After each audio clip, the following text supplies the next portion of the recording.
This is season number 19 of Bass Talk Live with Matt Pengrack. BTL is presented by Bass Cat Boats, AFTCO, Strike King Lures, Sunline, Big Bite Baits, Spro, X-Zone Lures, Gamakatsu, The Bass Tank, Denali Rods, Pro Guide Batteries, Beatdown Outdoors, Shoreline Boat and RV Repair, and Omnia Fishing. Hit him with the hook, Jeffries. BTL coming at you. Good morning and welcome to another exciting edition of BTL Bass Talk Live, where we're going to talk about bass fishing. And yes, we are back in studio after a full week off. We just had some crazy stuff that went down. Obviously, I was under the weather the last week, and then we went to Toledo Bend. Toledo Bend, not known for its internet service, but we are back in studio. And on my way back, I was like, well, the MLF invitationals are at Lake EUFAULA, which is an hour from the house. So I had BTL regular and fan favorite Matt Stefan, who was successfully competing there. And I was like, dude, just stop by the studio on the way back to Wisconsin. Yeah. And you were like, yeah, let's do it. So here you are. Thanks for jumping on BTL, and welcome to the BTL studio, Matt. Dude, as soon as you invited me, I'm like, I got to come check out the BTL live studio. This is something I've watched for so long, you know, whether it was here or the old studio, where it's like, I got to come see what it's actually like. And I didn't know you had a giant production team. You've got people running all over to help out. It's pretty impressive. No, I've got Joe LaBarbera. He's crashing at my house for a little bit. I'm rooming with him in the Bassmaster Opens. He does a lot of media for different companies behind the scenes. So he's helping to get me dialed in. But I mean, it's just me. Yeah, it's just me, man. But it's more impressive than what I was expecting. And really, how so? Well, the coolest part about it is all your trinkets. Like, I could spend hours going around looking at all of the different things that are like hanging on the walls. What a lot of the viewers don't get to see is all the walls are surrounded with things. Everything from like your old college jerseys and like different plaques, and there's different caricatures. I mean, it's a pretty cool looking room. Do I need to do like a Cribs version of the BTL studio at one point? I think that would be cool. I think a lot of the viewers would love that. Yeah. So I got I don't know if it's called a reciprocating saw or a miter saw. So my dad sent me one of these saws, and this is a really good desk on my end. But the only one thing that I have to do at the studio is you are lacking some foot room over there. Yeah, I'm a tall guy. I'm 6'4", and I assume Hallman probably is the same way when he's here. Hallman has not been in studio yet. Hallman has not seen the studio. Oh man, I thought I'd have some like Hallman whiskers. No, Hallman has 4 kids and all sorts of other jobs, and now he's on the Elite Series, so he just has not had time, and it's an hour drive for him from where he is in Edmond. So, but I need to take the desk and then cut the metal piece out, and then somehow round the edges so you have some foot room. I thought you were only like 6'2". I didn't realize, like, you're intimidatingly tall. It helps me with sight fishing. Does it? Do you think that really? Yeah. You think that's a real thing? 100%.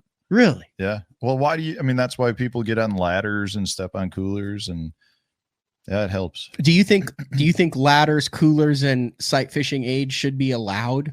Because that's I've always heard, and I don't know if it's true or not, I've always heard it was the Roland Martin rule, where he showed up to a sight fishing event with a ladder strapped to the front deck, climbed up on the ladder, kind of the platform thing, and then they're like, hey, this is a safety issue here. I mean, I'm kind of under the excuse me, I'm kind of under the assumption people should be able to do what they want as long as it's legal. So it was legal for that one tournament, and then they made it illegal.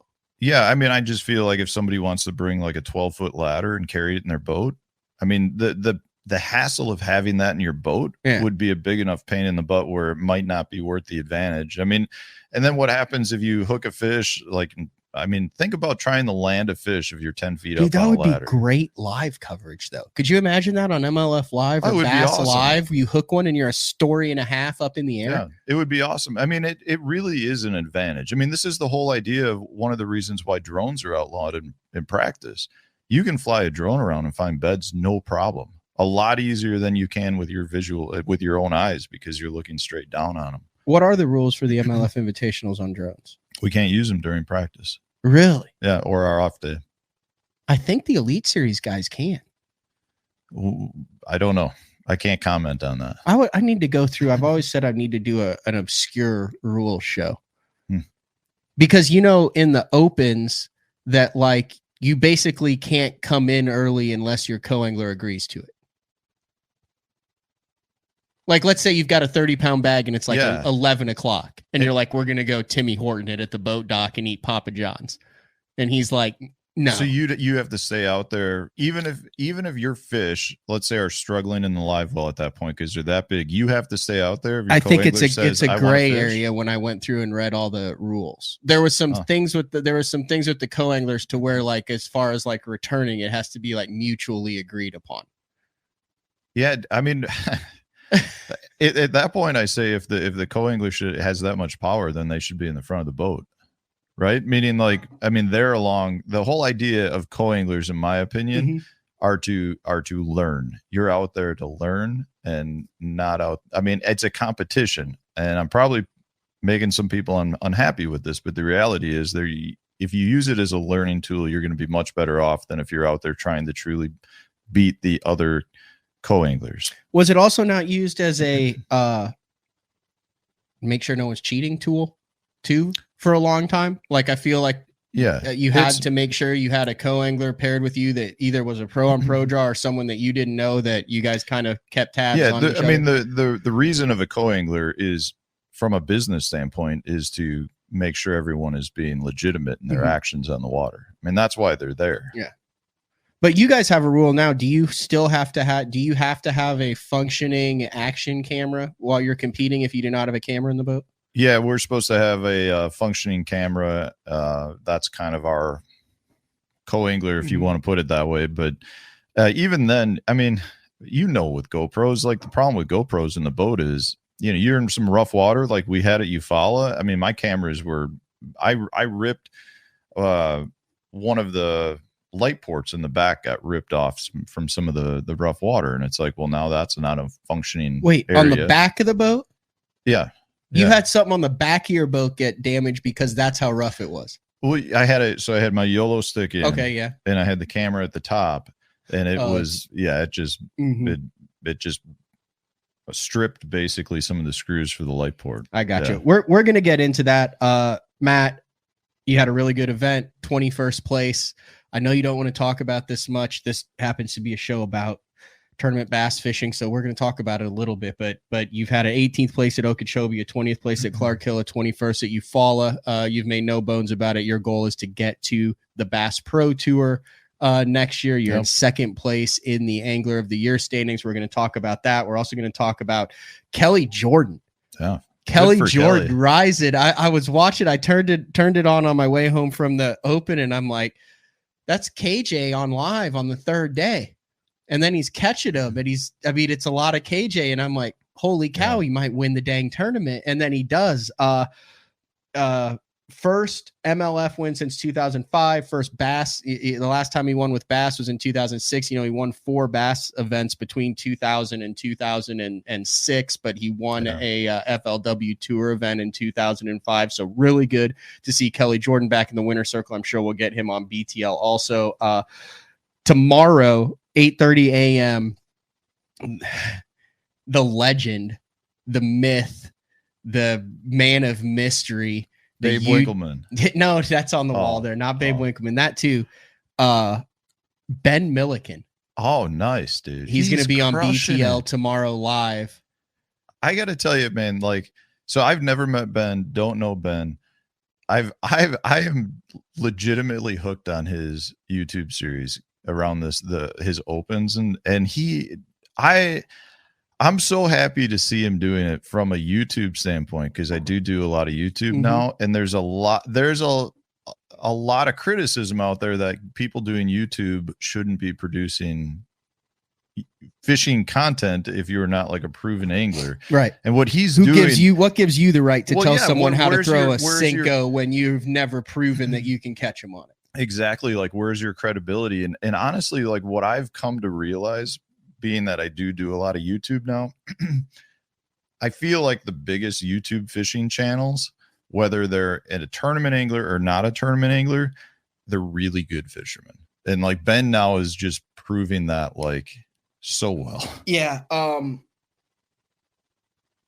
It's crazy what he's done. I mean, so I see a comment on here that said, Clay said Ben is reverse engineering a pro bass career.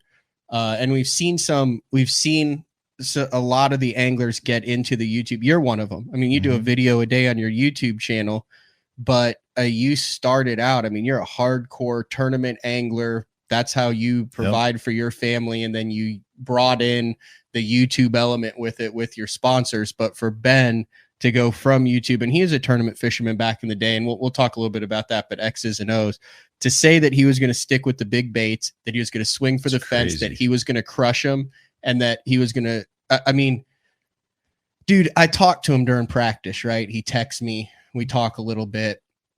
I don't have anything to offer. We'll talk about this a little bit tomorrow with Ben, and we're talking obviously about the Bassmaster Open on Toledo Bend that Ben Milliken just won 77 pounds, 14 ounces over 3 days. He had like an 18 or 19 pound lead at one point. He did like 29, 26, and 20, did it all with big baits. I mean, he was in a different stratosphere. But he texts and calls and he's like, what do you think it'll take? And I'm like, dude, I'm not playing the same game that you're playing. Like, I ask him, this is 2 times in a row, are you on him? And he just says yes. Like, what do you do with that? And then I say, like, what does that mean? And he's like, I've got a couple schools of giants. And then I say, what does that mean? And he goes, 6 to 10s. And I'm like, and then I say, how do you know? Right? I mean, these are all natural progression of question. He goes, well, I made 3 casts and I caught a 6, a 7, and a 9. And then you say, well, how many more are you? Then he said 30 to 50. That's crazy. So then he asks you what you think it's going to take to win in top 10. And you're like, I'm like, dude, I'm not playing the same game that you are. Like my numbers are not relevant to what you're doing. And he's proven that 2 in a row now. Dude, the thing is, he's so good with the big baits. And I mean, when you talk about like big bait experts, he is by far one of the top. And when a guy like that is on with those baits and has the confidence to throw those baits, I mean, in reality, dude, he could go out and he goes out and catches two, and he's in the tournament. If he catches 3, he's got a good shot of being at the top. And if you're catching 5 and culling, and think about the number of fish he's on. His co-angler the first day had 3 for 16. Yeah. He's an insane number of fish. That's a good draw. I want to get into him with it because I think these first 2 events are the perfect storm for Ben because when I talked to him before, he was down at Toledo Bend practicing. He does have a crazy good network, which is totally legal. He's had 2 fisheries where the fish were scattered, but there was a population of big fish offshore on very isolated things on fisheries where they're known to eat gizzard shad and bigger baits at the right time of the year with the right conditions. But here's my deal. Yeah. He's doing it the way no one's ever done it before. We're talking about a field that has Ish Monroe and Bobby Lane and Casey Scanlon and all sorts of guys who are big name guys in this thing. And he's making everyone look foolish. So are you saying you don't think he can keep it up? No, I'm not saying that at all. I think there are some that are tailor-made. He's going to smash him at Thousand Islands. Yeah. He's going to smash him at Wheeler. But there's going to be 3 or 4 where it's not going to play. So the question is, if it doesn't play, I mean, realistically, with the first 2, I mean, he's basically he doesn't even have to catch him in the ones that don't play. He can finish 120th, and his average is still 60th place. He's whether it's a perfect storm or not, dude. He has gone out and done it like impressively in both tournaments. And I mean, when I look at the rest of the open schedule, like you said, there's a couple more tournaments where he for sure, without a doubt, should still be able to make a lot of those same techniques play. Maybe you're not throwing a 8-inch glide, but you're still gonna make it work in some of those places. And at this point, everyone's playing in a 9 tournament circuit. He's basically playing in a 7 tournament circuit with a huge lead. Yeah, like that's how it lays out. When this was going down, obviously you're focused on your tournament, but I mean, you're around other quote tournament anglers. I mean, is this causing waves throughout the fishing industry? What Ben has done in 2 opens so far with a 5th and a 1st and how he's done it? Like, are guys talking about it? Like, are you sitting at the house going, dude, you see what freaking Ben Milliken did over in the Opens. Yeah, I mean, it was every day when we got back. You know, like one of the guys I room with, Chris Grow, and it's like, you know, it's like you shake your head in disbelief, but at the same time, when you get somebody who's really good with those big baits and he finds those fish, he's going to get them to bite. So it's not, I can't say I'm surprised that he did it. I think there's a lot of the fishing world that probably is surprised that he's had such a good start. You know, I remember, you know, when it first came out that Ben was fishing the Opens, there were a lot of people like, oh, he's in for a big butt whooping. Mm-hmm. And I just remember thinking, dude, it's not like he's making stuff up in his videos. I mean, he clearly knows what he's doing. Yeah. And I don't know, like you said, I would guess he's got a good network of people that he can bounce ideas off of and get some general information that's going to point him in the right direction. And when you this is the thing, you know, with information, people are always like, oh, the information, you know, this guy's got all the best locals on the lake helping him.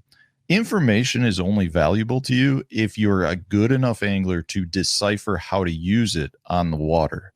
Meaning you can get the best spots on the lake. This happens all the time where two anglers go out, right? Like I could be catching them on a point and I say, Matt, go out there and fish that point. Here's the waypoint. You go out there and you can't get a bite, right? Like that happens all of the time. And a lot of it comes down to you don't know how to set up on the point. You don't know how to do this and that. And when you get information from people, which most of the time is more of a general type thing, it's not that valuable to the angler. The best anglers out there are the ones that have a good network of information and they know how to apply it under the circumstances that they're presented with on the water. It's not just as simply get information. And honestly, like if you're an angler like myself, I don't have a network of people. I don't talk to people because I don't feel like that information is going to help me. And more than anything, it's going to actually, it throws my thought process off. I'd rather show up to the lake, break it down on my own, because then I can make adjustments on the water based on what I've seen and not what somebody else has told me.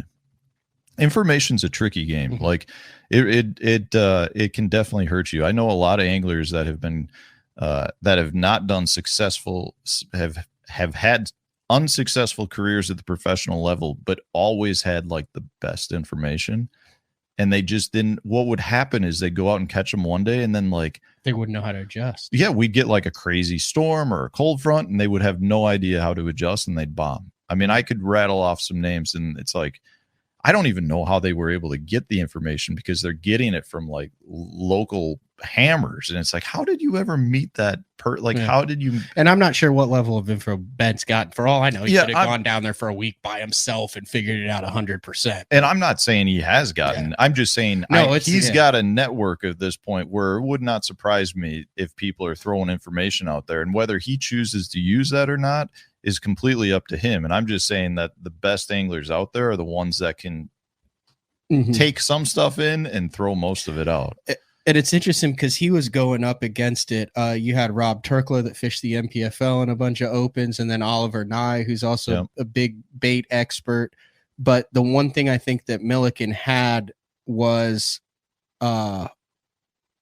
he had a lot of tournament experience under his belt before he came into these opens. And both Rob and Oliver had not kind of really dove into the strategy of managing fish, finding fish, grinding out a limit, that type of thing. And that's something that you can only learn through experience. And most of that, like with Milliken, is done at team tournaments, club level tournaments, local, regional, Bass Nation, TBF stuff, where you learn the little nuances of it. So it's really hard to get thrown into that AAA level where everyone's watching you without having that foundation. Yeah, that's a huge part of tournament fishing, is understanding like the thought process that goes into the tournament, which you establish in practice. Meaning you might be a good fisherman, but if you don't grow up around tournaments, not grow up around tournaments, but have tournament experience, a lot of times it's hard to come up with a good solid game plan. And Ben has that. I mean, he's grown up fishing tournaments back in Nebraska or Iowa, all over the place. And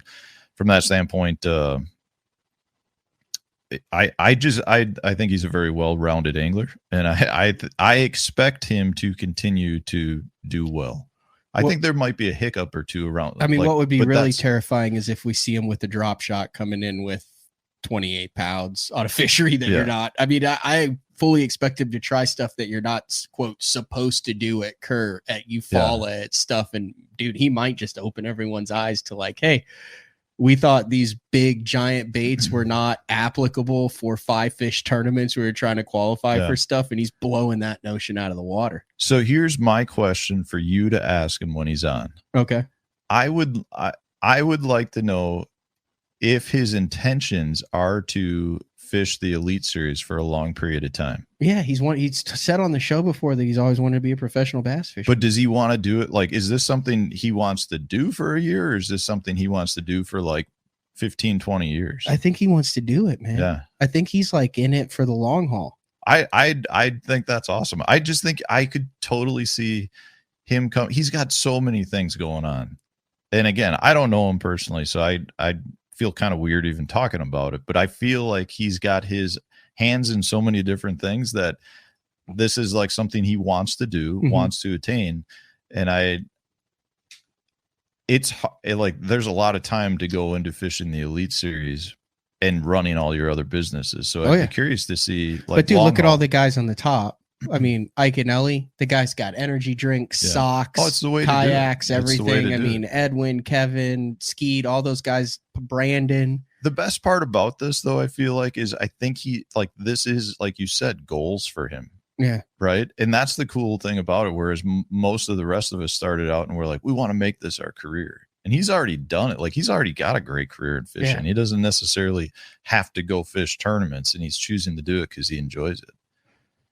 He's making some waves, man. And then he does it like the 402 with the area code with no jersey. And then, he's got his own pants with the Milliken logo, and he doesn't smile when he holds them up. I mean, dude, he's shaking up the industry. This goes back to the whole thing. Like you mentioned at the start of this, like for me, when I started fishing, like I just want to fish tournaments. Like that's how I grew up. I love tournaments. The sponsor side, the promoting side, all of the social media is like, I know I have to do it to promote my personal career.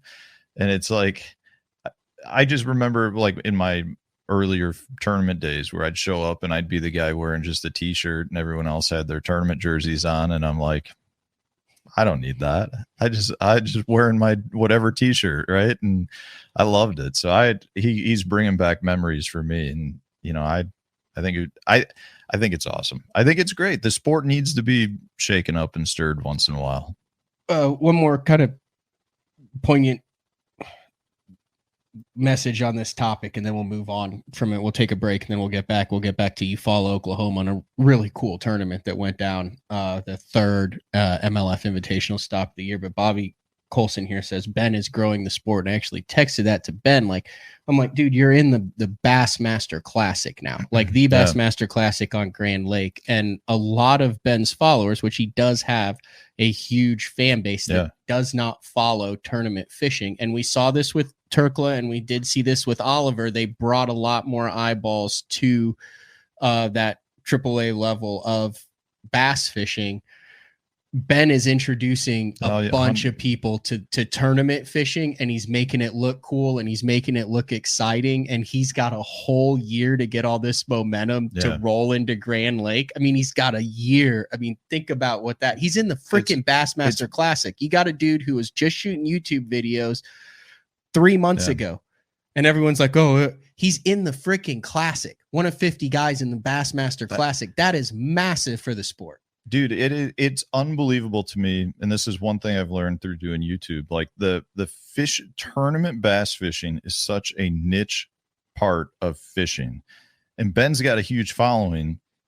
Most of those people are not tournament bass fishing, and they're rooting. They like Ben, so they're rooting for Ben, which means Ben's going to take them to Bassmaster, and they're going to be exposed to tournament fishing, and potentially some of them might actually enjoy it and begin to watch it. I mean, I see this with my own channel, and my channel is minuscule compared to Ben's. Yeah, pretty solid channel there, man. I have a ton of people that root for me, but don't really follow tournament fishing that much. But I know they're following it now because they're rooting for me. Because when I get back at the end of the day and I go through my comments, they're like, "Oh man, you're sitting in 21st place, great job, blah blah blah." And it's like, I know they're watching it, so I've introduced some, and it really is valuable. What Ben is doing is great for the sport. And it's that's good for what me. We have to do. It's good for the 172 It's qualifiers because they're all going to Bassmaster. They're doing more page views. They're watching the weigh-in. Yeah. Those numbers all reflect on what we're trying to do as anglers when we garner sponsorship. If we want to take the sport of bass fishing, tournament bass fishing to the next level, we need these things to happen. We should be rooting for Ben to do well because that will be a big wave of additional fandom, which should hopefully bring additional revenue into the sport, which will help both of us sitting here while Ben is, hopefully crushing it. I mean, that's really what it comes down to. I've been doing this full time since 2008. You've been doing this full time since when? 2011.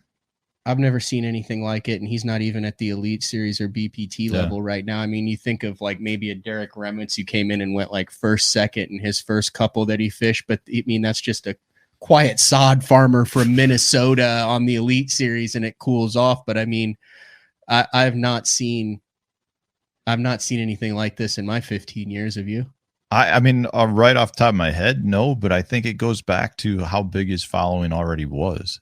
Meaning, like when Derek came in and did really good in his first couple tournaments, nobody knew who he was. So it was in the bass fishing world. It was cool that this guy had done this, but there wasn't a big enough fan base out there like, oh, pushing this. Well, in this case, it's Ben has stepped in and done this, and all of a sudden he's how many hundreds of thousands of followers that he has are helping to promote that and share that. Gary West says, I love that he doesn't even wrap his Camus, just goes out there and swings on him. I talked to him about this. He goes, dude, my camera is all in the boat. So he wrapped the front deck of his boat, but then didn't wrap the outside of his boat because it's not required. Now he can go out and practice. He wears a freaking hood. He wears his sunglasses. He just looks like a dude out there idling around in the abyss, checking stuff. No one thinks about it. He still gets all the sponsor pop because of his videos with all the logo placement inside the boat, and he's incognito outside. Another brilliant move. Well, yeah, that's one of the biggest things out there. I mean, this weekend we had high school guys there was a high school tournament, and I know they're driving around looking, and they can tell who everyone is, and they can look to see who's and where in the points. And if you don't know what Ben's boat looks like, you could be out there trying to find him. You could drive right by him and not know who it is. It's good stuff. All right, we're going to take a break. We are back in studio with Matt Stefan live, fresh off of a top 25 finish at the third MLF Invitational on EUFAULA. We're going to get into Lake EUFAULA, the lake itself, how it was fishing. I'm from Oklahoma. I fish the thing multiple times every year. Very interested to see what your takeaway is. We'll dive into Kelly Jordan's win. It's BTL on a Monday, back live in studio, April 17th. We will be back right after this. The new Puma STS has been redesigned from the ground up. With the angler, design, function, and performance in mind, nothing on this new offering was compromised, and the only thing carried over from the previous version is the name. Based on the Soft Touch series hull that started with the flagship Jaguar, this new model is nimble and performs incredibly well at all speeds with either a 250 or 300 horsepower engine. Featuring a new 96-inch wide-body footprint, this hull measures out at 20 foot 7 inches in length. Industry-leading design coupled with tournament-winning performance. The Puma STS from Basscat. Feel the rush.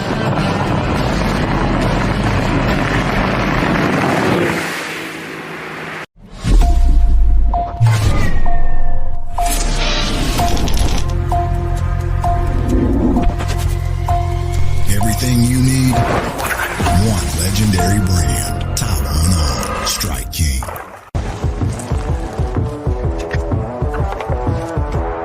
So I'm a big guy, a lunker, a two-sandwich eating kind of man. And on behalf of all of those bigger, I gotta say it once and for all, it's bad enough that the fish look smaller in our hands. The last thing we should have to worry about is getting quality outdoor clothing that fits. Avco, any fish, any... Elite Series Pro Daryl Gleason here. My Pro Guide batteries keep me going on those long tournament days and long practice days. Always plenty of juice, never fail. The best part about Pro Guide batteries, it's the people behind the company. They have over 40 years experience in the battery business, keeping all of us fishermen out on the water longer, catching more fish. Check them out at ProGuideBatteries.com. What's up, Bass Talk Live fans? Brandon Polnick here. And ever since I won a couple Bassmaster Elite Series events on X-Zone Lures, I've been getting a bunch of questions of what makes them so special and different. And really, the truth is, it's in the details. The little details, things like no cheap fillers in their plastic. That gives you more lifelike action, more realistic and vibrant colors. But don't just take my word for it. Go to www.xzonelures.com and check them out for yourself. The great thing about the new Sensation soft plastics from Big Bite Baits, heavily scented, super soft, buoyant, comes in 7 great new shapes. I've got a couple of them of my signature series, the cliffhanger worm and the ramtail craw. Great for a flipping jig, football jig, swim jig, all that. Several other great shapes.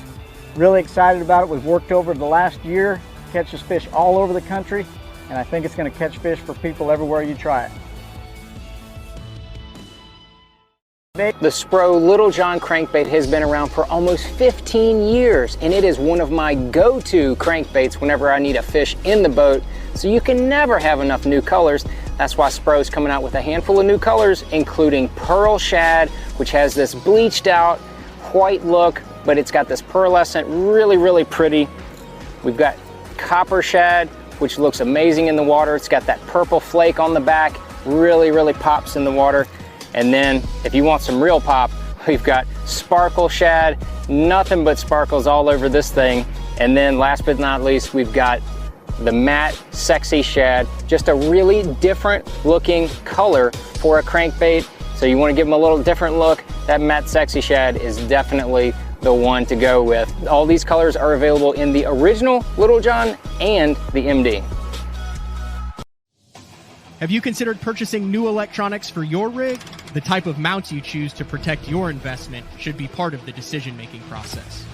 No matter if you prefer 1, 2, or 3 graphs up front, Beatdown Outdoors has a solution for you. Adjustable, versatile, rigid, and made in the USA. What's your ultimate electronic setup? Check out the full selection of Beatdown Outdoors products by visiting beatdownoutdoors.com. All right, welcome back, BTL on a Monday. In studio guest, Matt Stefan. I love it. I mean, when I started when I built the studio in the house, I envisioned having guys like roll by. I got enough parking outside, enough stuff to do to where you can just like roll in and knock a show out. So this is how I envisioned it happening when I. Yeah, it's great, except you're in like Oklahoma. There's not that much rolling by. I mean, you're like where I was at EUFAULA is kind of like the furthest west for the most part. Most circuits go. I guess there's a lot of driving through Tulsa and then up if you're down in Texas. But a lot of guys run that I-40 right through here, and I-40 is just right over here. Where are they going? Well, if you're anywhere east of here, you have to take I-40. I-40 is the dreaded drive through Fort Smith, past Darnell, Memphis, and then. Yeah, but I'm saying there aren't that many anglers west of here, so it's not like they're always driving through. It was a nice drive. What was it? An hour and 20 minutes? Yeah, from the house, like an hour and 25. All right, let's talk MLF Invitational 5703 3-day tournament. Kelly Jordan, like I said, got his first win in a long time. Really good to see Kelly. I'm sure I will make contact with Kelly, get him on the show there. But you finished 21st in this event. For those who do not know Lake EUFAULA, which they're going to get to know Lake EUFAULA really well because the MPFL is supposedly going there. The Bassmaster Open's going there later this year. A lot of interesting things going on with Lake EUFAULA and that type of stuff right now. But how would you describe Lake EUFAULA in Oklahoma to the average bass fishing tournament fan who has never witnessed the monstrosity that is EUFAULA? So EUFAULA is one of those lakes. There's not that much like online information out there. Like you've got some tournament results here and there, but there's not. It was kind of an unknown for a lot of the anglers going there. I mean, as far as I know, there hasn't been like a national level tournament there since like 2008 or something like that. It's been a long time. So there wasn't a lot of good information out there. And my takeaway is that it's a really good fishery, like a very, very good lake. It's a perfect tournament lake, meaning it's 100 and some thousand acres. It's got like basically 4 arms that you can go up.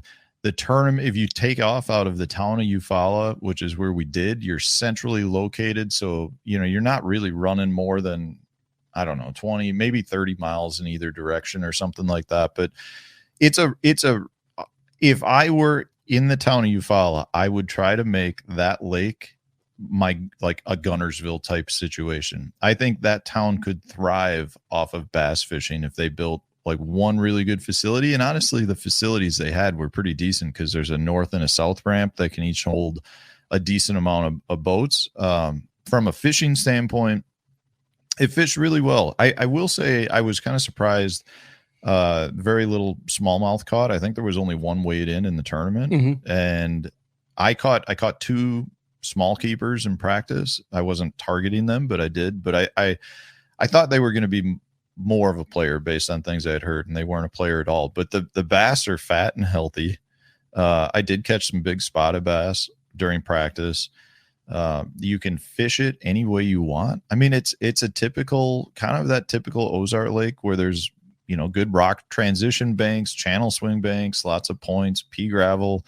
But at the same time, if you want to get away from that, you can go find some muddy water and really, do what I did, which was do a lot of flipping, do a lot of shallow water power fishing.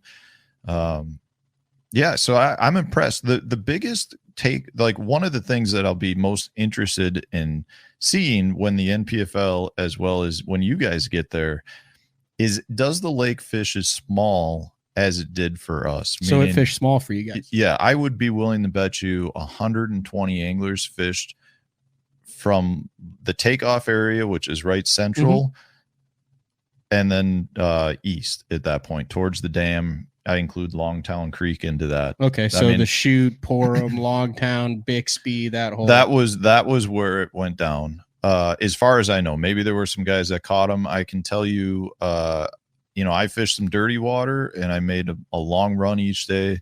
And both days there were maybe 3 or 4 boats I saw make the run. The first day, I never saw another tournament boat all day. Really? Like is that the first time you've ever fished a tournament where you never saw another tournament boat an entire day? I mean, when I say like not another tournament boat, I mean, I never saw anybody even running across the lake. Like, like, what the heck? Well, it makes you think you may have made a bad decision right off the bat, but everything I knew about the lake is that the lake has good fish everywhere. And I don't know if people really stayed away from the dirty water because it's dirty water, or if people just weren't getting many bites in it. I do feel like if you went to the clear water, you'd get 3 times as many bites. If you went to the dirty water, I felt like you didn't get as many bites, but the quality, instead of weeding through little fish, they were keepers. So it was kind of like, where do I want to go? And I just said, one of the things I've said this year is I'm just going to fish my strengths. I'm going to do what I want to do, have fun, fish my strengths, power fish, shallow power fish type stuff. And that's what I did in this one. And it panned out. I mean, I wasn't feeling super confident going into the tournament, but it was one of those things where, it did seem like a lake where if you get bit in an area, there were generally more fish in that area. Whereas if you went into a cove and didn't get bit, it seemed like it was kind of a dead area. So I just stuck out. I fished 2 completely different areas, and they were the 2 areas in practice where I had bites. Really consistent. 14.5 on day 1, 15 even on day 2, and then 11.14 on day 3. 41.3 for the total. For a 21st place finish. You're actually your lowest finish of the year, which is strong to say that in 21st. I'll take it. Navigation and wind-wise, though, that was the thing that cracked me up, was EUFAULA is known for getting gnarly, and you guys had 2 real bad wind days there. Yeah, so Kyle Cordiana is a buddy of mine, a local, and he's like, Matt, I'm telling you right now, with that northwest wind, he's like, you got to be careful. And I'm a northern guy. I spend a lot of time on the Great Lakes. I feel very comfortable with big water. And honestly, the waves coming back in on day 2, I would say were every bit probably the biggest waves I've ever seen inland on an inland lake. How big? I mean, dude, I don't know, but I can tell you, I mean, I was plowing water going 14 to 17 miles an hour. Oh, that's like Great Lakes So speed. yeah. Like you can't do anything else. And, so my boat is basically pointing towards the sky, right? Yeah. And I still almost speared a couple of waves. How big? Over Give me the a top. foot. Give me a. How do you actually know how to measure a wave? Because I feel like people say heights of waves and they have no clue what they're actually talking about. I mean, my understanding is it's from crest to ebb. Okay. I could be wrong on that. I don't know offhand. You can look it up over there. Okay. But it describes. I would be willing. I mean, there were 5-foot waves for sure. And the thing is, they like on the Great Lakes, they get real spread out. They're bigger rollers, and you can kind of run the troughs real good. This was blowing. They were just compacted, and it was just constant boom, boom, boom. It was a long boat ride back on day 2. Day 3 was not much better, but it was better. I mean, realistically, like I'm not a fan of canceling days, but based on knowing what those conditions were on day 2, it would have been a justified day, in my opinion, to cancel. It is. Well, there's a bunch of different ways to measure it, but yeah, you're basically right. It's the top of the crest to the bottom, to the trough. Dude, bottom. They were big. Like I all I can say is I feel like my boat was at least 5 or 6 feet up, and I had a couple that topped out at the top of my boat. Key things to do when you're driving in that stuff. You mentioned keep the bow up, but how do you get comfortable driving in that and not freak out? Yeah, well, keep the front of the boat up is definitely the number one. So you're trim. goal. Are you trimmed? You got the trim and jack plate buried? Yeah, I got the jack plate all the way down, and I got my trim real high. Because you're not expecting it that when you're going that fast. You're just trying to keep the bow. Your trim is up. Yeah, the trim. You're not tucking the motor down. Trim is up. You're trying to get the nose of the boat as high as you can get it. Because trim down is going to push the boat forward and want to level it out. Yep, exactly. And then you'll spear your waves. So if you're practicing this in calm water, put that thing all the way at 8 or 10, and then try to take off when you want that feel like bow you can't see over. Yeah, you're basically trying to plow as much water as you can, and so that's a key. Like in the case where we had. Most of the time, what you'd like to be able to do is run the troughs, meaning, you can get to a point where you can actually run at a decent speed, 25 to 35 miles an hour, going parallel to the waves. And in this case, the way we were coming in, we had a big rock cliff wall, and we had probably 4 miles to go if you come around that point. God, and then it was blowing right into us. So the only way you would have been able to run the troughs is if you went further. You just get your and that wouldn't have made sense. So everyone just had to plow water right into it, which means you're keeping the nose up, just plowing into it. And I mean, it just was an uncomfortable ride. I mean, there were guys that came back having back spasms, and it was brutal. It was a very, very rough day. Here, I got it right here. This interests me.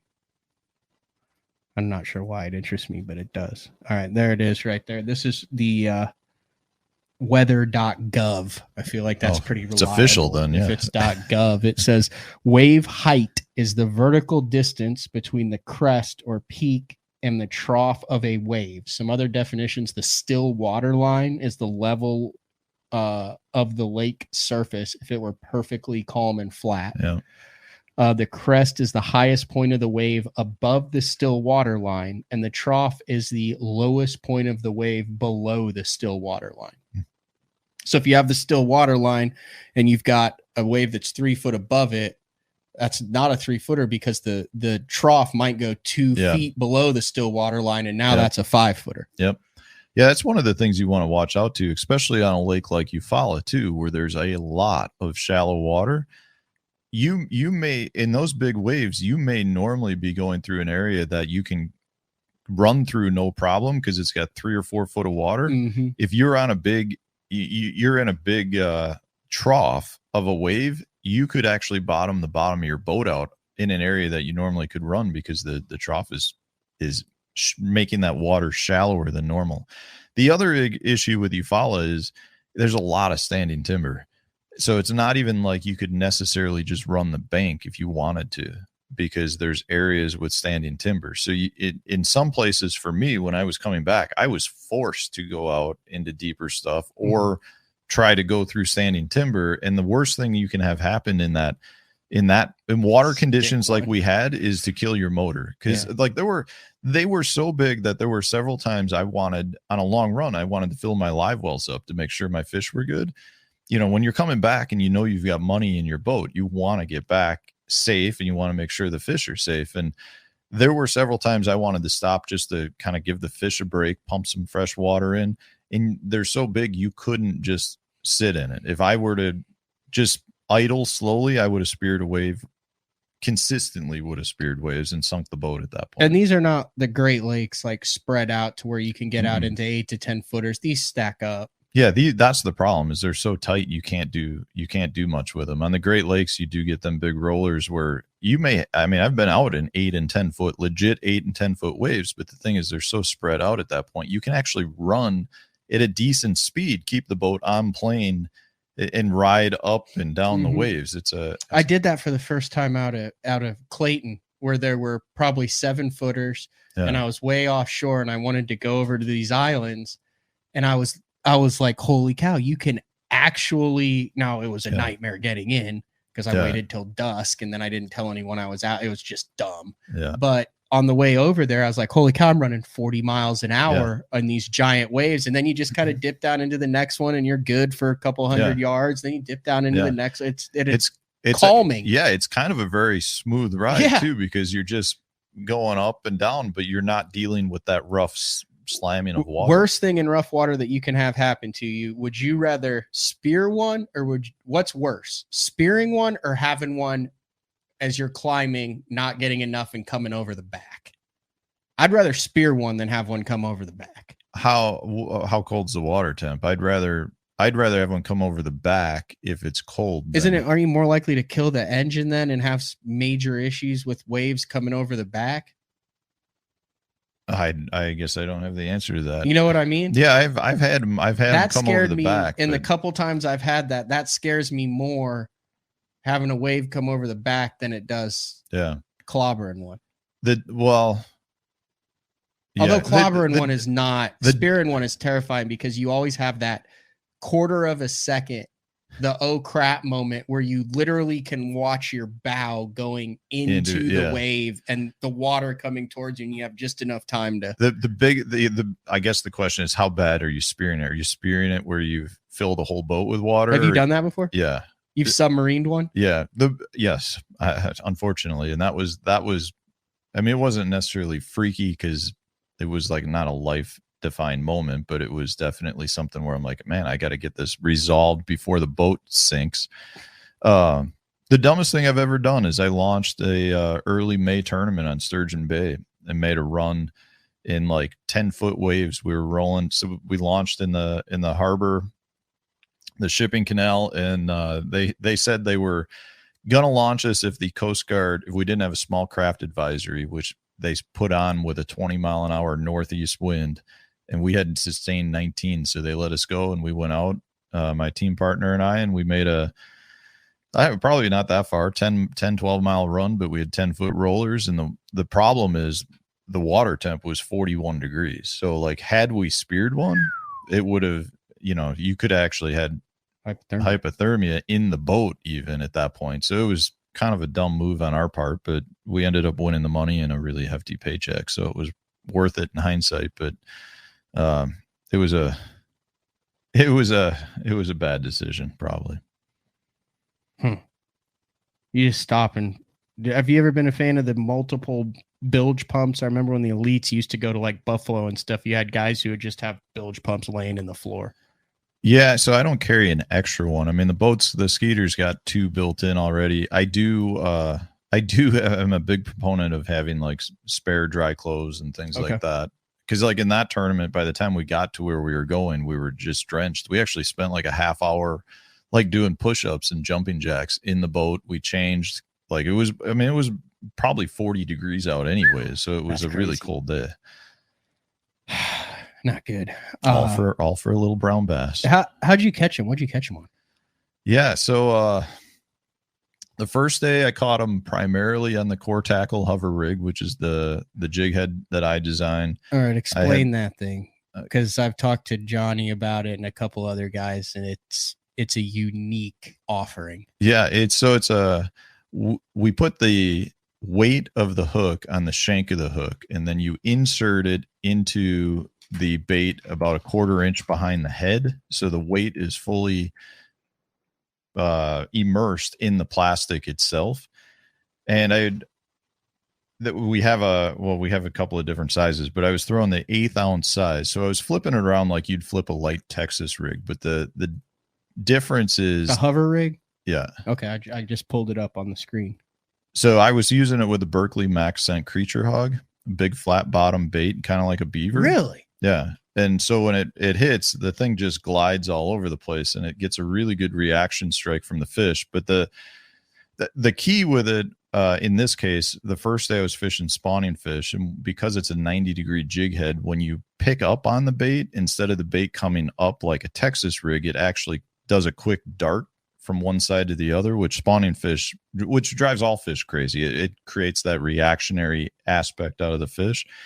So the first day I caught them primarily on that, but I was fishing like mud banks, soft banks. So I chose to use the hover rig in that situation. The second day I was fishing more exposed areas that were rock. And when I fish rock in dirty water, I like to fish a tungsten head because it creates a lot more sound. And because it was so windy, I was throwing a little 1/2 ounce tungsten jig with a little 3-inch pit boss on the back. And then that was catching the bulk of my fish on day 2 and day 3. I think I caught 1 or 2 on a swim jig as well. Core tackle is kind of a new thing too, isn't it? It's like 2 months old. I mean, that's got to be kind of cool. I mean, I'm not complaining at all. It's a cool concept, but we call it a tackle company. We have one jig head. We're coming out with a swim bait head in hopefully in about a month. That's completely different as well. Aren't you always sold out of that jig head though? No, we've got them in stock right now. We've got lots of them in stock right now. Okay.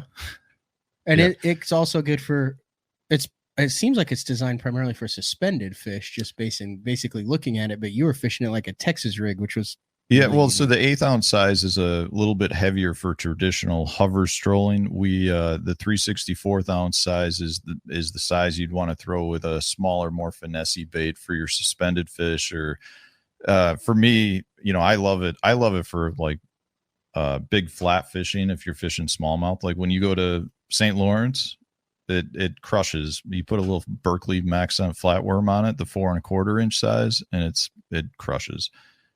It's great for largemouth too. I mean, it's basically a nail weight and a jig hook. Well, so hover strolling was the idea of taking a 90-degree jig hook, an unmolded jig hook. You insert it 1/4 inch behind the head of the bait, and then you take a nail weight and insert it into the head. And it catches fish like you wouldn't believe, because you get a fall much more similar to like a tube out of whatever traditional bait. So it creates a lot of gliding and spiraling motion, which is a trigger to get fish to bite out of reaction versus out of just a straight fall. The problem with the true hover strolling technique, and this is why we came up with this, is on almost every fish, you'd either be ripping your plastic off the jig hook or your nail weight would be coming out. So like I would go out and I'd be fishing, I'd catch 30 fish and I'd go through 3 bags of flatworms and 3 packs of tungsten nail weights, and it would be really expensive. You can go out now with this hook, do the same thing, achieve the same fall, and you'll go through 1 or 2 baits a day and catch 30 fish. So you're now a tackle company owner? I've always been a tackle tinker. No, tackle owner. I brought you Krankenstein. Company owner. Well, like you're technically, yeah. You're part owner. It's Johnny Schultz and I. Yeah. YouTuber, professional angler. Trying to do it all. You're diversified. I'm a handyman. That's what I do. You're basically Ben Milliken without the glide baits. I mean, I would love to have the glide baits. I am nowhere near. Have you close to have you Ben, gotten but into that yet? fishing them? No, the glide baits and the big baits and the line throughs and all that. Fishing them. Yeah. Yeah, dude, I've got piles of them. I love in it. the tournaments. I don't have the confidence that those guys have to throw them yet. I will tell you this. I do in tournaments. One of the most eye-opening experiences I've ever had in fishing was at the Lake Hamilton Forest Wood Cup. I had first 2 days, I struggled like to get anything going. You might get a bite here or there on a topwater bait, but it was really tough. I put on a big glide bait and just went down docks, and it was like every third dock I'd have a 3-pounder come out and look at the bait. I mean, I must have had probably 35 or 40 fish that day. Like in Hamilton at that time of year is known as being a small fish fishery, and the fish that I was seeing were amazing. And I went out in that tournament and committed to that big glide for the majority of the tournament. And I still saw a bunch of fish, but I couldn't get them to commit. So I've got a lot of work to do in that category to make it a true tournament tool, but the draw power of those baits is amazing. And my thought process in that tournament was, okay, well, even if I can't get them to commit to it, I know where they're living now. The problem is it was like they were living everywhere. So like you were fishing the same stuff with your normal Senkos and whatever, and couldn't get them to bite, but you put on that big glide and they'd come out and look at it. So it's one of those tools where I've seen how easily it can burn you as well. I'm not going to say there's a specific time and place, because I think you can throw it all year, but you have to be very refined at fishing it. What's crazy, we've seen Brandon fish it, we've seen Carl fish it, we've seen a number of guys fish it. There were a bunch of guys in the past in the Red Crest that were throwing, the little trickster. I think the interesting thing about it is the bigger the bait is, the more drawing power it has. 100%. Whereas the smaller the bait is, the more they're likely to actually eat it. So you get this. You end up in this no man's land to where you want to throw a bait that's big enough to draw the fish out, but you also want to throw a bait that's small enough that they actually commit to it. Yeah, it's in the tournament world, it's a hard one for me personally to commit to. Yeah. I have one tied on a lot of times. I've always got them in the rod box. Yeah. I've always got them ready through my hand. And generally speaking, most places I pull it out and make a few casts. I made a few casts at EUFAULA with it. I mean, there are a lot of good looking docks on EUFAULA. There's a few. I didn't catch anything out of them, but there were some good looking docks. That's not what I like to hear. This brings back, I just pulled up the original flying lure. Remember what that looked like? Yeah, a lot of people are saying it's a flying lure knockoff, which I would agree that it's got similar characteristics to the flying lure, but this is so much better in that you can put this into any bait, any plastic bait out there. Whereas the flying lure was basically a flattened tube with a specific jig head that fit into that tube. So, but it has very similar motion. I've never understood why that has not made a comeback. Like the flying lure is legitimately, in my opinion, is the most fish catchingest made for TV bait that ever came out. I would agree. I don't know that there is another, if you want to call it gimmicky, made for TV gimmicky bait that actually worked as well as it did. It would still work. Like I've actually done some pushing to bring that back. Oh, I mean, I don't know why it wouldn't work. It had great. I don't know why it didn't stick around, to be honest with you. That's a good question. I don't know who made that. I mean, it was made for TV, but Alex Langer. Alex Langer's Langer's most flying of those made lure for TV. He probably just moved on to his next. Oh, you've heard of Alex Langer? Yeah, I think didn't he come out with like the helicopter lure and the walking worm and all that? Oh, I thought that was Roland Martin. I think he was on that, but I don't know if it was straight Roland Martin. Let's see, Alex Langer. He's done a couple. Flying lure kit. You can still buy it? On YouTube. Oh my gosh. You're going to be loading the boat up with those, aren't you? Hold on. Let me go full screen on this. No, we're not going to add that to the screen. We're going to stop it and then we're going to re-add it with some volume. How does that sound? Entire screen. Share system audio. way to put it. They're not learning on that bait. You're getting multiple That's a fine strikes on lure. the same fish. I have not found we have letters, stories, pictures to And that's the bottom line. You got the net out and we never Anything. and recently underneath it, and all I saw was a swirl, but all of a sudden I saw my line going out in the water, and I yanked on it and hung him, and I fought him for about 2 minutes and got him in. Incredible success with it. I mean, some of the success that kid has had is just it's made a father real proud to see a kid catch a 6-pound bass or see him catch numerous bass. It's something. It is something.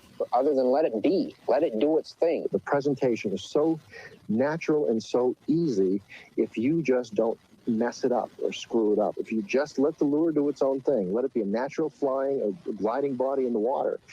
All right, that's enough of that. Yeah, that's the whole thing with the hover rig too. Just let it fall. Just let it do its thing. But then when you pop it off the bottom because of the 90, you get some really cool movement. Yeah, but does the flying lure, does the hover rig bring you closer to your kid like the flying lure did there? It was you go out on the water. Never even a thought of mine until like occasionally I'll get comments where people are like, "It's just like the flying lure," and I'm like, "Kinda." My little brother was a huge flying lure fan. I think too. He was the only one that had him in the family. My uncle had him, and we took him to Canada before. They caught the crap out of him. Tubes work wonders, and it's basically. I want the flying lure, but I want to be able to make it semi-weedless and have that in a trick worm that you can skip around the docks. Then, because that's where that erratic going down around that's what the posts. All the hover rigs come weedless. Little wire weed guard in it. Can you put it on a trick worm? Oh yeah. Actually, one of the soft stick baits. People are loving it with soft stick baits. You get like people like to throw like a soft stick bait on an 1/8 ounce Texas rig or something, and they're using this and they're getting really cool gliding motion out of it and crushing them. The feedback has been, so Johnny and I have known, Johnny Schultz of Fish the Moment and I have known since through our trial with this, like how good they work. My biggest fear coming out with it was that people would I felt all of this added stress of now I'm selling something to people that I want it to work, right? And just because I can get it to work or Johnny can get it work doesn't necessarily mean it's going to go over well with people. And the reality is the feedback is amazing. I get pictures and emails every day from people who are like, "Oh my God, I've gone out and caught, my personal best on it," or "I've gone out and had the best day of fishing of the year." And people love it.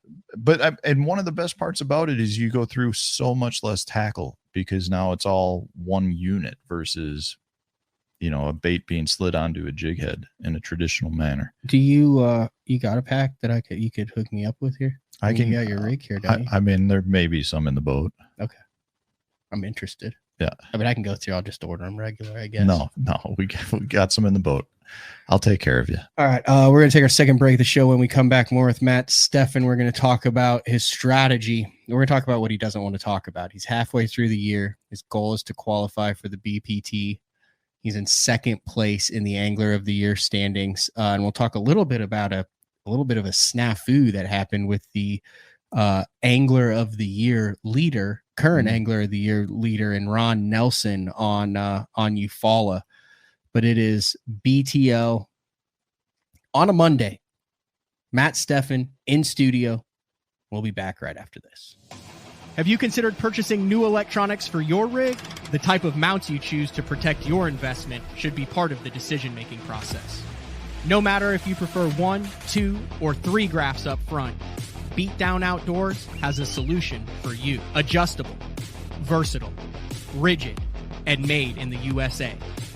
What's your ultimate electronics setup? Check out the full selection of Beatdown Outdoors products by visiting beatdownoutdoors.com. Are you looking to install your own fishing electronics? The solution is the Bass Tank Power Harness. It takes the guesswork out of installation. No more voltage issues or interference. Designed by an engineer so that you can get professional results right there in your own garage. Installation done right with the help of the Bass Tank Power Harness. You can feel confident knowing that your installation was done right. The Bass Tank Power Harness. Give us a call or order yours today at thebasstank.com. Get the best patterns backed by tournament data. Start by finding the best 10% of your lake. Know exactly what to look for and what to throw. After that, just put them in the boat. Try the Deep Dive app today. Look at that beast right there. Shoreline Boat and RV, dock rash, storm damage, collision repair, that deep scratch or gouge from trying to access that secret creek. Shoreline Boat and RV can get your prized possession back in mint condition and looking good on the water, fast. All repairs are done in-house, so they're able to get your boat or RV back to brand new, quickly. All Shoreline's work comes with a rock-solid warranty. Find out more at ShorelineBoatandRV.com. Kansas City, Austin, and Tulsa. Having confidence in your tackle while on the water is one of the main things to success, in my opinion. In the last couple of years with Denali, I've had just that. From anything from spinning rods, casting rods, tungsten products, even now to casting and spinning reels, I have the confidence to go out there and get the job done and know that all my equipment is going to handle it and do it just the way I want it. The thing about Denali is you've got great quality products at a great price point, so make sure you check them out. I'm the kind of guy that never leaves a house without a pocket knife, and Gamakatsu's come out with the EDC series of knives. EDC stands for everyday carry, so whether you're on the water or off, you can always have it with you. The best thing about it to me is that assisted open feature. With this D2 blade, you've got it right here at your fingertips, so if you can't find your scissors, you need to cut a knot, you need to cut your braid, you've always got it. Make sure you check it out. Never leave home without your Gamakatsu EDC knife. Born in Japan, using technology, innovation, and precision, Sunline produces the widest selection of fishing lines at the most technologically advanced line factory in the world. Manufactured at the strictest tolerances to produce victories at the highest levels of tournament bass fishing. From household names like Christie, Swindle, and Cruz, to young guns like Cook, Logan, New, and Welcher, they all trust Sunline to take them to the top of the leaderboard. Choose the line that will give you the strength to guarantee your confidence. Sunline.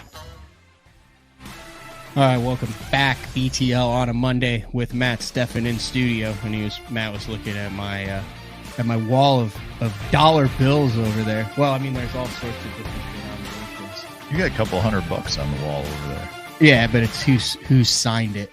Yeah, which makes them worth like a couple extra dollars. Makes them worth a couple extra dollars. Is that the holy grail of buddy tournament fishing, is to get some signed simoleons from one of your counterparts? Never hurts. Never hurts. It actually is disappointing because I was telling Matt during the break how I lost a $20 bet to Kyle Cordiana, and I should have signed it. I don't know why I didn't sign it. You lost it? Yeah, I lost. Well, we bet. Well, no. Why would you want him to have your signed money? You don't ever want other people to have you don't want people to walk around with a Matt Stefan signed 20, like in their collection. You want to have theirs. Well, yeah, but that's usually how it works. When you lose the bet. Right. But then you said you were disappointed that you didn't sign it. Well, yeah, I feel like because that's the idea of the bet. I'm glad I didn't sign it because I don't want him to have the dollar bill with my name on it. But like, I feel like as part of the bet, I probably should have done that to justify the bet. Yeah. Like, I mean, my prize one up there, Justin Lucas. What was the bet that you made with him? First, biggest, and most. And I had first, I had biggest, and I had most. You crushed him. I destroyed Justin Lucas. Yeah, you should start the show with that. And every time. So he just gave me a 5, and instead of 3 1s, and I said, you got to sign it. And then he signed it, but he wrote something on there that I can't show on air because he was smart about it. Yeah, that makes sense. Right. So I could never show a picture of it or anything because he wrote a bad word on it above it. He said something, you're something lucky, and then signed his name. That's a good move. I feel like he learned that from somebody else down the road. Yeah. Yeah. Yeah, it was smart. And then the one that I've got the most is the Rojas one, and that has been going back and forth between me and Dean for 10 years now. That is 15 years. That is a fully defaced $100 bill right now. Like, we bet on we don't bet, we just go back and forth. We'll do the college football national championship, we'll do where he finishes at a tournament, we'll do where I finish in an open. We'll do who will win Angler of the Year. Like when Brandon was making his run, I think I said Brandon's going to win Angler of the Year, and Rojas is like, I think he's going to finish second, so I got that signed. Yeah, like, dude, you got a lot of cool stuff in here. You should have more people do live, in studio live. I will. Well, you just told me it was like out of it. Oh, pull that hat down right there. The OU? Yeah. Hold on. It's like, take it off of the deal there, off of the hook. All right. There's something crazy about that hat. What do you notice about that hat? You're looking at it right now. Yeah, it says Alabama on the back. I was at Academy. Look at that hat. It says Alabama on the back. It's a misprint, but it's got OU on the front. That's got to be worth something, doesn't it? So Two juggernaut football programs. You paid $19.99 for it? 100%. That thing's got to be worth at least $50 from Academy Sports. Wow. Yeah. I wonder how many they sold. How many? I checked all the others and they said Oklahoma on the back. It was the only one that was misprinted that said. Dude, that's like Alabama. the producer, right? I see some guy working the line being like, I'm having a bad day. I'm gonna play a joke on somebody at this point, and he's like printing all these out. Can you imagine if you were the Oklahoma fan that bought this and didn't realize it? You get it home and you're like, did I buy an Alabama hat? And you're like, yeah. So then that thing right above it, right there, see that line ball? Yeah, that's a good one. That's a Zell Roland line ball. Nice. That's Zell Roland's used monofilament. Where'd you get the KVD little figurine? I don't know. How many angler figurines are there? That's a good question. There's at least one with KVD. And then that's live well water from Jordan Lee right before he weighed in. There's the blacked out Vixen. That was like the one that they only have the 1500. Oh, there's I got one of those. There's the color number 7 that sold out in 3 minutes on LureNet. Let me see that one. Yeah. Shout out to my buddy Mike Weiss for getting me a black Vixen. You did get one of those? Yeah, I have one. So there's 17 stripes on it. That was each of the year of BTL for 17 years. It says 7 underneath it, which is the color. Because when Jeffries came back from his traumatic brain injury, I said, "Oh, you seem normal." I was afraid you were going to say that your favorite color was 7. And so then that was the color 7. And then it's like named with Frank. And then this I actually got in the 98 Classic. The fish whistle that Brandon always kind of blew after Brian Kirchhoff because Brandon came up through the Bass Nation. So, and then I just saw that microphone and thought it looked cool. It does. It fits well in here. A bunch of different stuff. Yeah. You're trying to avoid the topic, but we're going to talk a little bit about it. I'm really not. You think I don't want to talk about it. I just said it's too early in the year to talk about. No, you're halfway through the year, which is hard to believe. It's only a 6 tournament season, which you're halfway through. So you're three events in, and you have 544 Angler of the Year points. Like I said, an 18th, a 20th, and a 21st. So you are you're where you need to be to be within reach of the goals that you set prior to the start of the year. Is that a fair way to word that? Yeah, sounds good to me. As my wife Sarah and I say all the time, we have one goal this year. And one goal, and that's to get to the next level. The only thing I can qualify for at this point is to move up to a BPT. So we are going to do everything possible to stay in the top 8 for the rest of the year. And that's where it has to be, top 8. Yeah, top 8, and there's no rolling down. So like Michael Neal, Dakota Ebert, I think, are in the top 10. So at some point, guys, if you get a cold or something and feel like not fishing one, so that's feel free not to fish. Keep 2 of the BPT guys in instead of roll down and bring 2 more of the MLF Invitational guys. Yeah, and those two guys are such hammers. You can't expect either to falter. Yeah, back-to-back Angler of the Year for Michael Neal, and then if you look at Dakota Ebert, it's like the hottest, and he finished 63rd. I believe this week at EUFAULA, but he also has 2 first-place finishes this year in a Toyota Series event and an MLF Invitational, and then his other finishes are 28th, 16th, 2nd, and 28th. Yeah, those 2 guys are like the 2 hottest fishermen going right now, I feel like. It'll be very interesting to see what happens with Dakota Ebert over the next 2 to 3 years. I think Michael Neal has established himself for... he's going to be in the top 10 of whatever he fishes for as long as he wants to fish it. Would you not agree with that? Yeah, I I don't like saying somebody can't get better, but I feel like Michael Neal is already at the top. So from a performance standpoint, if he continues to get better, and he's young, yeah, and he owns a tackle shop. I mean, his business, very business. Yeah, savvy. he's doing it right. I mean, both those guys are just straight hammers, and they are phenomenal fishermen. I don't expect either to falter, but to be honest with you, I don't. To stay where I need to stay, I can't falter either. And that's my expectation, is to go out and finish the year strong. What do you guys have left? We go to, in 2 weeks, we go to Lake of the Ozarks, which I've never been to. And then in June, we go to the Potomac River, and then we end at the Mississippi River. And you're very familiar with lacrosse.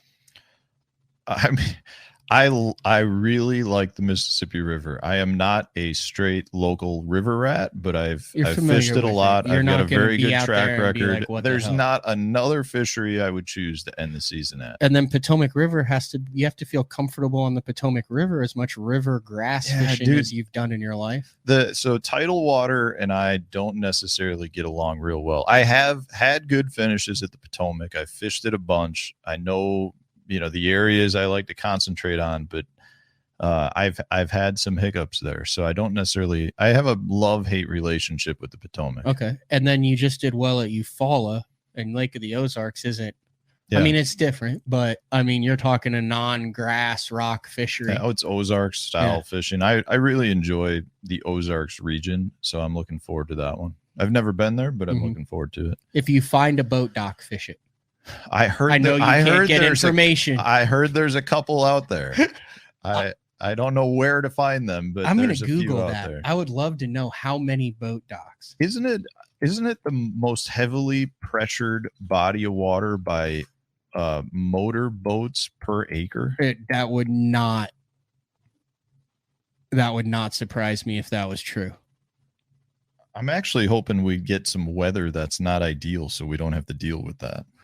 Yeah, you're right, where everybody's going to be getting the vessels out and on the wall. 90% of them are on the water anyway. They just have to go down. First week of May, it could be really warm. If that's the case, that could be a bummer. I would love to know how many boat docks are on Lake of the Ozarks, because it would have to be in the tens of thousands. I'm not kidding. Yeah, no, I've looked at maps. It's pretty much like, how you generally, when you do some lake study and you're looking at docks, you're looking for docks that are set up in specific manners. And like in this place, there's so many docks that it just completely. There's 25,000 boat docks on Lake of the Ozarks. Yeah, how many do you think I can hit in a week? 25,000, Matt. I wonder how many boat docks could you fish in a day, do you think? I don't know, but that kind of makes me sad that there's 25,000 people that have made better life decisions than I have, that have a lake house on Lake of the Ozarks. Dude, that's a lot of docks. 25,000. And well, you say that. The funny part is most of those boat docks, like how many of them have like little living quarters and platforms and tops? Like the docks are worth hundreds of thousands of dollars, I bet. Yeah. Not even to mention the giant cigarette boats that are parked inside of them. Yeah, it's freaking wild. I can't wait. I'm looking forward. I want to keep fishing. It's when you're fishing good, you want to keep fishing. What do you think constitutes fishing good? I've heard that before. I've heard guys say that all the time. Describe what fishing good means. I mean, it's just a matter of getting on a roll. Like I think a lot of times, I think your fishing performance, because it's so mental, I truly believe half of fishing, 50% of it is mental. Your decision making, your thought process, all of that goes into your success on the water. And I think if you're in a good place in life, you don't have outside stress, outside worries, a lot of times you're making good decisions. And I think that's why you see people go on what we consider heaters, right? In the sport. I think a lot of that has more to do with how comfortable they are with everything else going on. That's a fair point. You'll get your boat dock. You'll make it happen, man. I hope so. Something's not right here. This does not calculate with me. How are you in second halfway through the year and you haven't even covered your entry fees yet? That's bad payback. You won't say it. I'll say it. That's bad payback, Matt. I've said this lots of times on my own channel. the professional tournament fishing is not a good place to make a You're living. in second out of 166 guys who have fished it. Second, like there's one, that's Rod Nelson. Then there's, let me make this clear. Then there's you. That's you. You're two. You're number 2. You're halfway through the year. You do this for a living. Your entry fees for all 6 are $30,000, over $30,000. The reality of our sport is tournament bass fishing, in my opinion, is much more of a marketing vehicle. And therefore, the anglers that are fishing it should ideally have other ways to use the tournaments to help monetize their other business revenue streams. And for me, I'm, being a tournament bass fishing junkie and no longer at the top level, for personal reasons, I have to get to the top level. Like I want to get sad back though, to because you haven't changed the level that you fished, and you were at the top level for a decade. And now all of a sudden they're saying, hey, we're going to slash we're going to slash your payouts. We're going to now consider you below the top level. You've got a bunch of professional anglers that are still on that tour. Yeah, I agree completely. There's a bunch of us that I feel like are full-time anglers. We make a living in the fishing industry. And from that standpoint, we can, we want to get to the next level, because the reality of it is the things that have happened in our sport, whether or not we've changed, our value as an angler has dropped, which means we need to get back to the top level in order to reclaim a bunch of that value. And I don't see our value increasing at one of the so-called AAA circuits, whether you want to call it that or not. But the reality is I don't think our value will ever increase. It'll probably continue to erode away and decrease more if we stay at that level. So, for me, it's a matter of, I've got all of these different things I'm doing. Irons in the fire. That's what I was trying to say. Yes. Irons in the fire. And for me, I know how much better my fire will burn if I can get back to the top level. And, I honestly, I would love to fish BPT. I'd love to fish the elites. I just want to get back to the top level. Like that's what it comes down to. And right now I'm more than happy to be in the path to go to BPT. And if I can make that happen after the last 3 events of the year, I will be a very, very happy camper. This was the golden era right here. Have you seen this book before? This series? No, I haven't seen. You haven't seen this book? This is Doug Cox. Man, I haven't talked to him in a long time. And Steve Bowman did this in 2006. This was the first inaugural year. Well, it's that poster there, 2006. It's that trophy. Just leaf through that. That is the entire year in pictures for the 2006 season. And I was talking to some of the guys about some of the deals that went down. Some of the deals that went down in that 06, 07, 08 era. Dude, there were guys that were making real sponsorship money. Oh, look at that. Let me see that. Oh, hold that up. There it is right there. There's KJ, Kelly Jordan, the 2006. That would have been his last win with Bass. Still crushing it.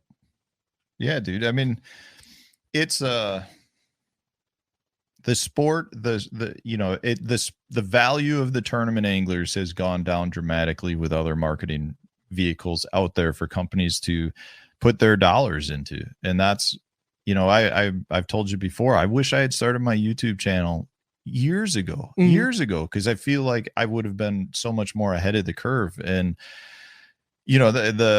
the thing is, like, the YouTubers are taking some of those dollars away, which is driving the value of a full-time angler, just somebody who fishes tournaments. Your value is dropping unless you truly are performing at a super high level where your performance on the water is making you an angler that's in high demand. But if you're somebody like myself that's not a flashy angler, somebody who's a consistent angler, been doing it now for, this is my 13th year, I think, it's,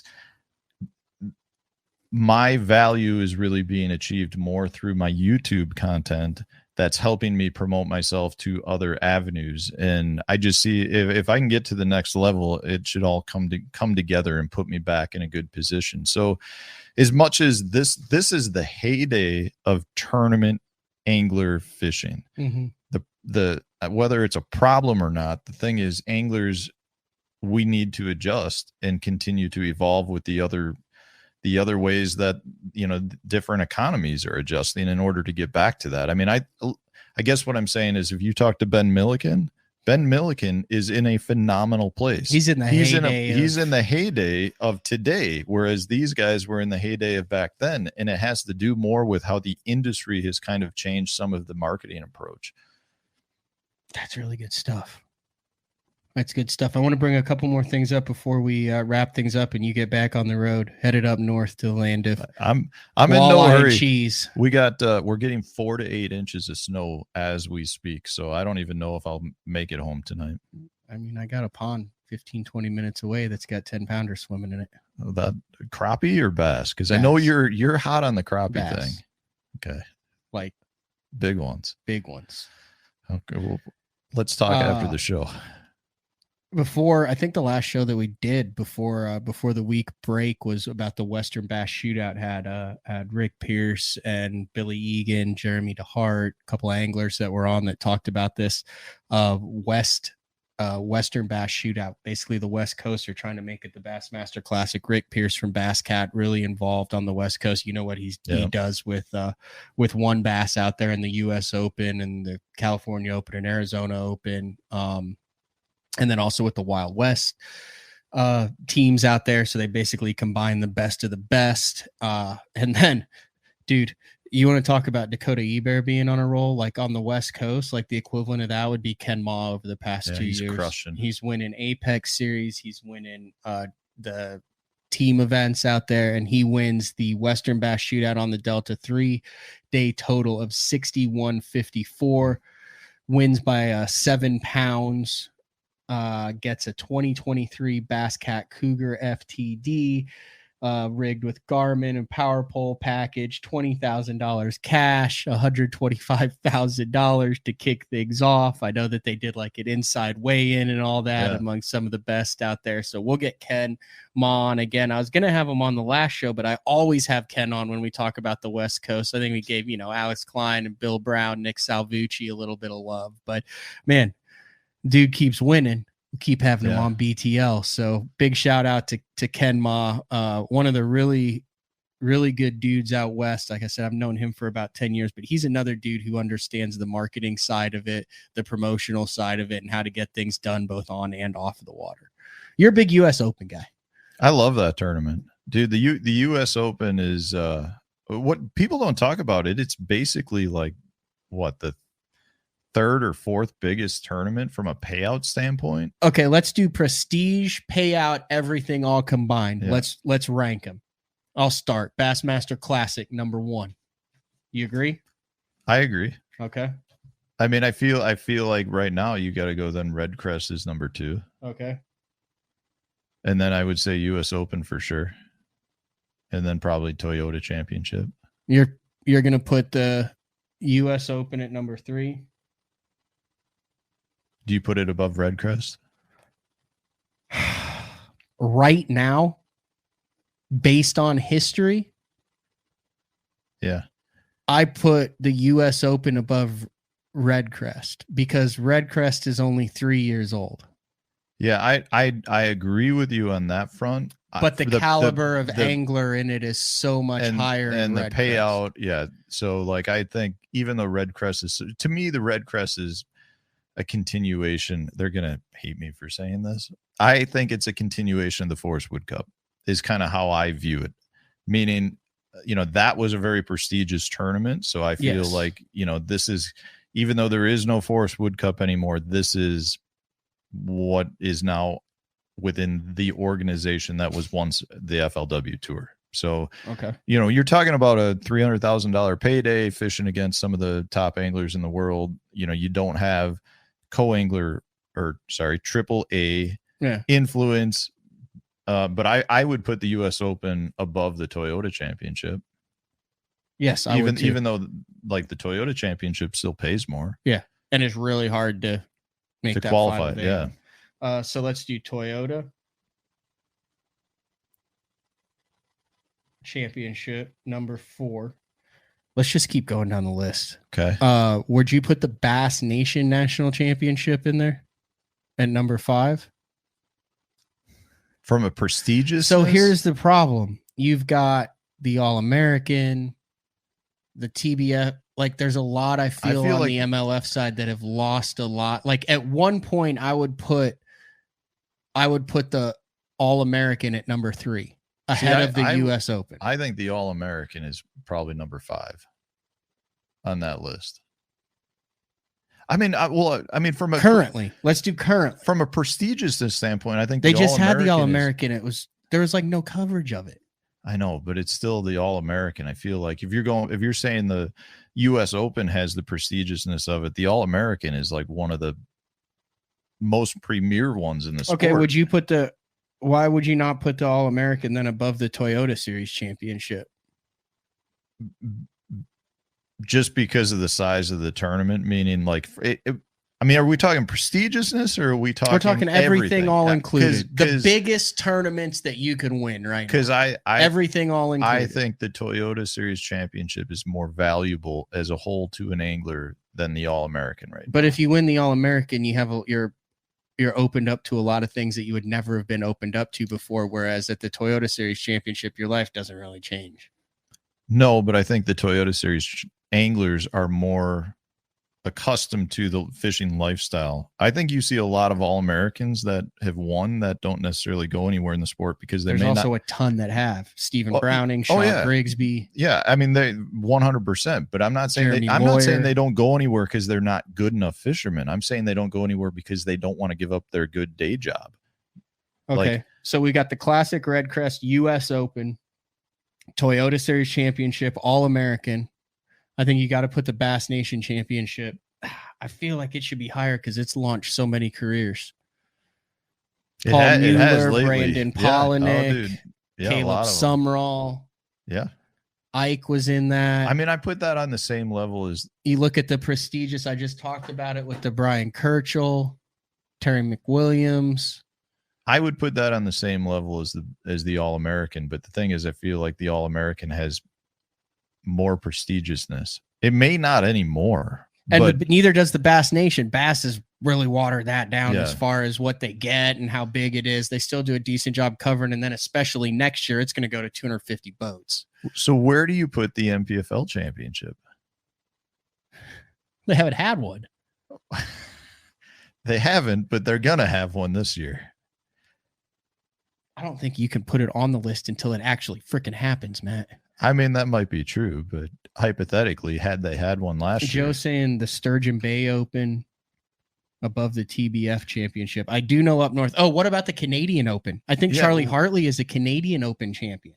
Well, and then you start talking. Is that a thing? Do you guys know about the Canadian Open up north? Oh, yeah. Like, is there? Oh, yeah. That's a big tournament. Well, I mean, so if you're talking the Canadian Open, which is the one over on Lake Ontario, that's the one the Johnston boys always mop up on. But I mean, then you've got a lot of big ones over like in Gussie's neck of the woods too, on Lake of the Woods.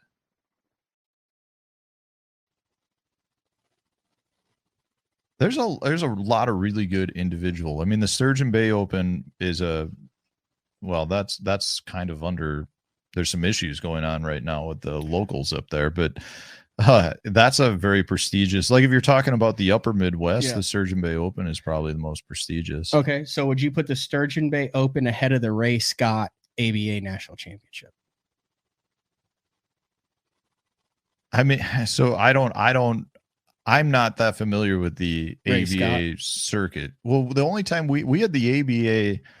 Like JB Horton's won the ABA, a bunch of guys. I mean, the ABA is a very prestigious. It ends up being big, just like, I mean, there's like U.S. Anglers Choice has a real big championship as well.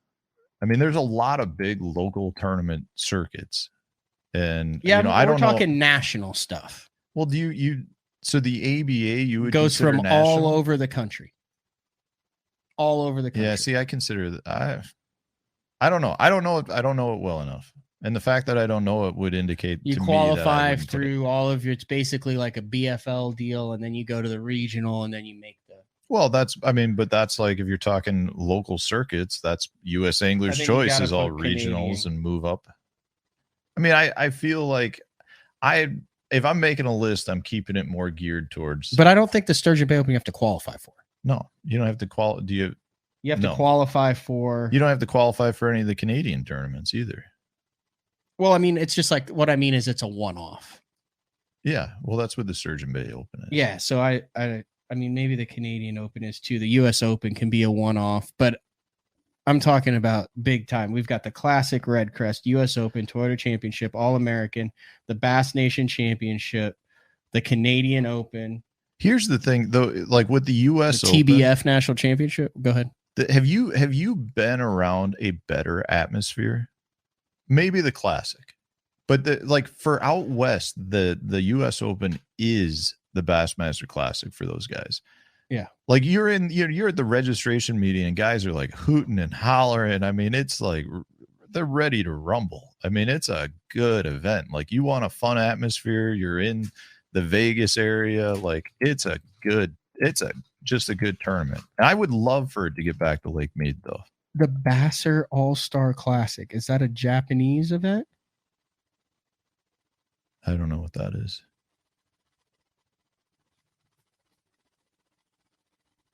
You're going to put it on the list? No.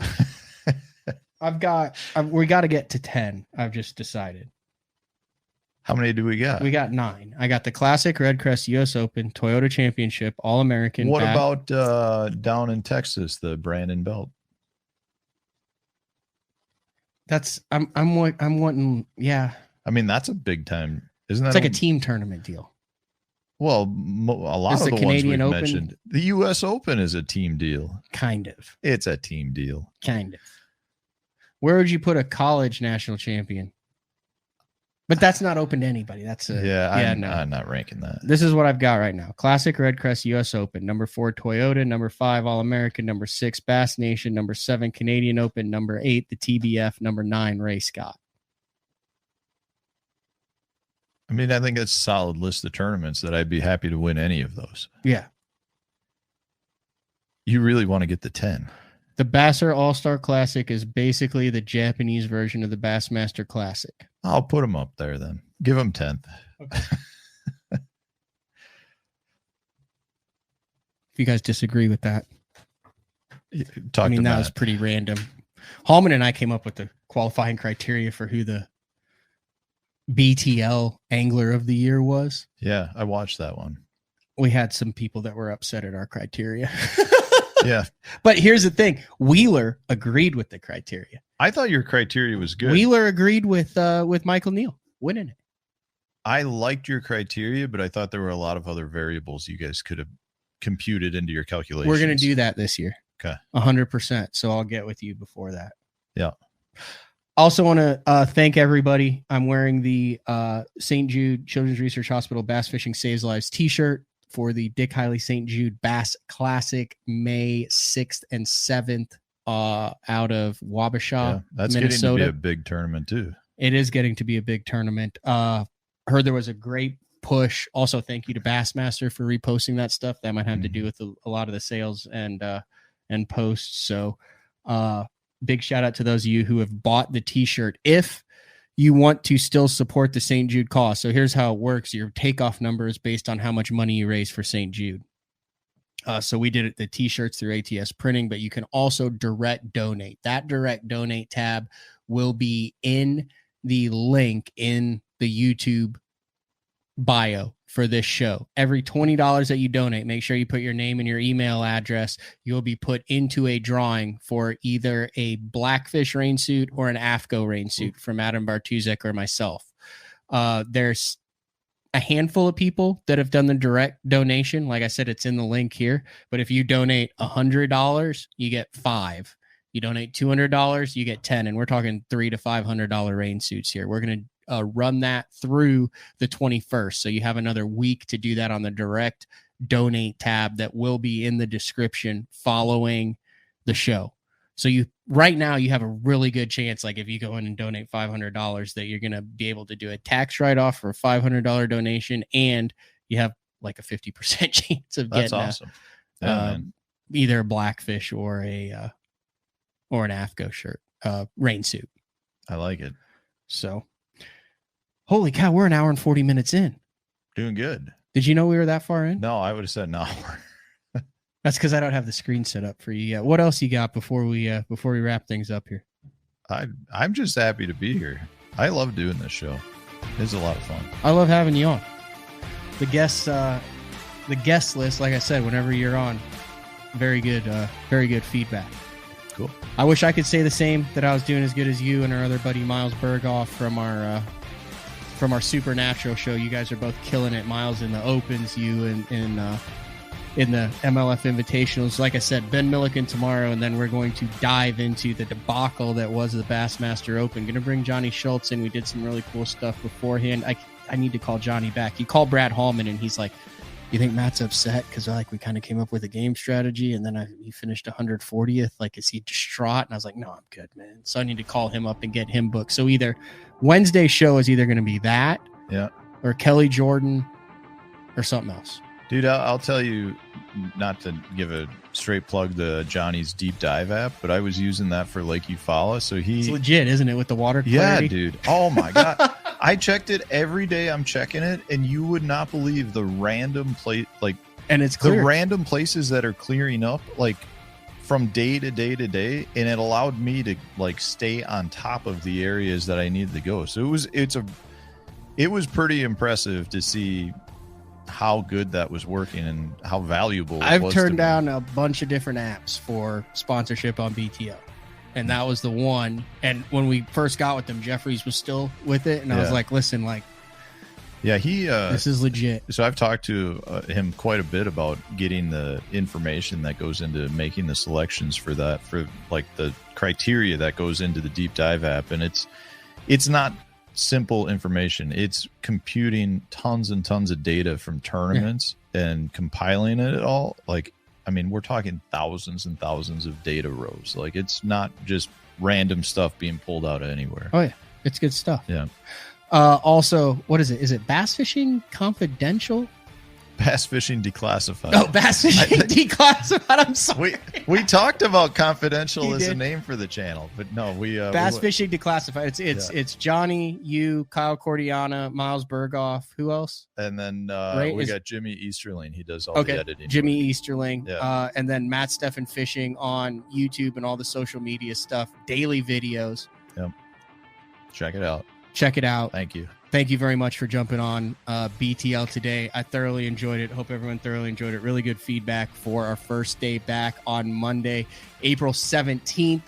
Go donate, direct donate to St. Jude. 100% of the proceeds go to the Dick Hiley St. Jude Bass Classic, trying to raise $1 million for the 25th anniversary. This year raised over $700,000 for the 24th edition. The link for that is in the description for this show on YouTube. That's all we got for today. Thanks, Matt. Thanks for jumping in studio. That was fun. Thanks for having me. I appreciate it. All right. Well, we will talk to everybody tomorrow, 8:30 a.m. The man, Ben Milliken, talking about his dominating swim bait performance in the latest Bassmaster Open on Toledo Bend Reservoir. I'm looking forward to it. I know everyone else is looking forward to it. We'll talk to you guys then.